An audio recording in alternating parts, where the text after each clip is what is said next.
Alright, so what we've got here is, I'm not really sure of the name, but it's kind of mini East Coast, some kind of company. Actually says it on the back there.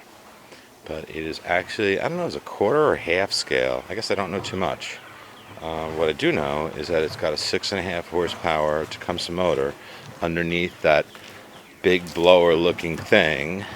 And it's very cool. And it's not really a toy. I mean, I think Shriners bought them. I'm not exactly sure who bought them. I mean, but it's definitely a very exotic, high-tech go-kart. It is very authentic in that, you know, it has like a Springer front end, I believe, that straight axle with a leaf spring, and the correct stainless steel shell. One of the things about this company was, just from what the brochure that I have, is that their level of attention to detail was incredible. You know, the front end is correct, the engine looks correct, blower pulleys are correct. I mean, they would have had headers like that and the correct position for the spark plug. Some of the unique features are the left-hand Hemi valve cover is actually a gas tank, and it has a petcock very nicely concealed here. I think you can see it. Maybe you can see it right there. That's on when it's straight up and down, and then when it's cut off, that's closed. Correct Holly carburetor. I think according to who I talked to, the thing is like half scale, but the carburetor is full scale. So I think because the engine is very big, it actually doesn't look unusually big for that engine. I think like a bug catcher or something would be better. Evidently, they're a manufacturing company or a fabrication company, and they started making these. They no longer make them anymore. But any event, it's just really nice. And I think to get at the engine, and I've never gotten at the engine, but I'm going to, you remove 3 bolts on either side at the bottom of it, and the whole unit lifts up. There must be some disengagement of the gas tank, because I believe that's the only thing that's functioning on that entire upper thing. I think a later itineration of this, they actually had the blower fan that went around. It actually has an electric motor on it, and it went around. But very nice, you know, the lights, the headers, even, you know, as authentic as to have, you know, an oil filter. I mean, how cool is that? I mean, in the back there you can see some of the primary gear. I believe it's set up like a snowmobile, where it has like a torque converter. Very nice driving position. I mean, it's very cool. Working gauges, CD player. It's got lights. This is the choke here. Evidently they all came like that, so I don't know. I guess if it works, use it, right? So I'm going to add a horn. It doesn't have a horn, so we're going to go with like a Ooga horn. Huh. And underneath the seat is where the primary gear is, and that's the battery for starting it. And there's some other relays and stuff here. I don't know what exactly that does. That's probably for the lights. There's the chain, and it goes through this unusual kind of loaded up thing where it snags the chain and turns it around and brings it lower, so it goes underneath the car. But any event, this actually has like a limited thing, whatever you call that, back, that differential cover with dual disc brakes, inboard, a la Jaguar, I like to say. No, somebody told me that. I'm not making that up. And I believe this is the way they came. Like, it says blown. Yeah, it's a Hemi, and then the Ford was highlighted in silver, but it's just kind of worn away a little bit. But nice, cool 40 tail lights, and they actually light up. I think if you probably just turn that on. No, I guess the engine has to be on. The key's got to be on. Okay. But yeah, there's a stereo, and the speakers are mounted in the back, just like that. Everyone's exactly the same that I've ever seen. I mean, I don't think they made too many of these. It's a nice wheel. You know, it looks like it almost has like Corvette spinners on it. I like these spinners on the front wheels too. Front wheels don't have them, but they're like those star center line kind of looking wheels. I mean, it definitely has a good look.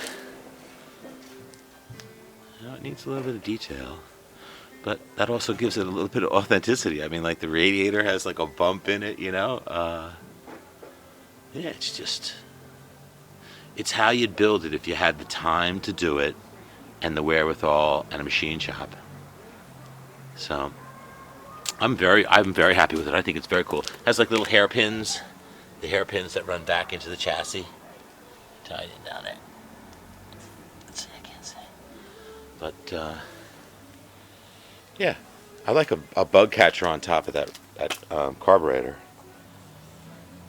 But yeah, everything's chrome. It's a very, very high level of detail on the whole thing. I mean, even these stanchions. I mean, these things they're. I'd say it, but I don't want to, curse on TV here.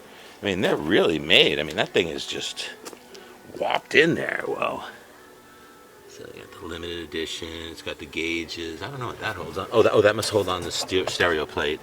And the ignition key. It's all, tuck and rolled inside. Actually pretty nice. It needs to be cleaned up a little bit, but just very, very nice. And when you sit in it, your legs are splayed, and you could sit in with another person. I mean, you could scoot over if you're not a big old load like me. But it is a blast. It is a blast to drive, and to see what people's reaction is just awesome. All right, that's my video. There's the name of the company is here. Let's see.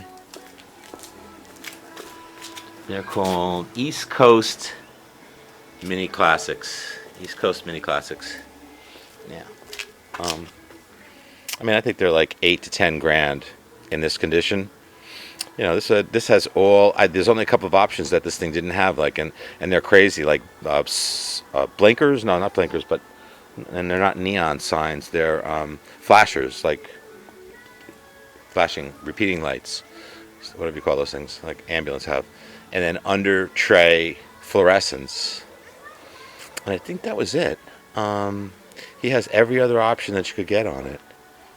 I think black was a very popular color. Black with the flames, and yeah, they're nice. They're just tastefully done. It has a serial number. There's a serial number.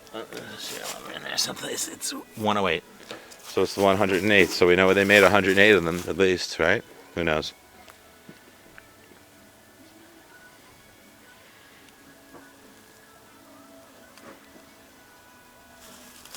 I mean, but it is.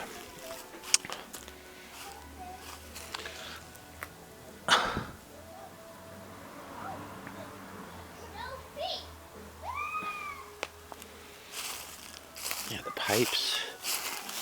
It's just tough, man. It would be cool to pipe in like propane, and you could actually have flames coming out of there.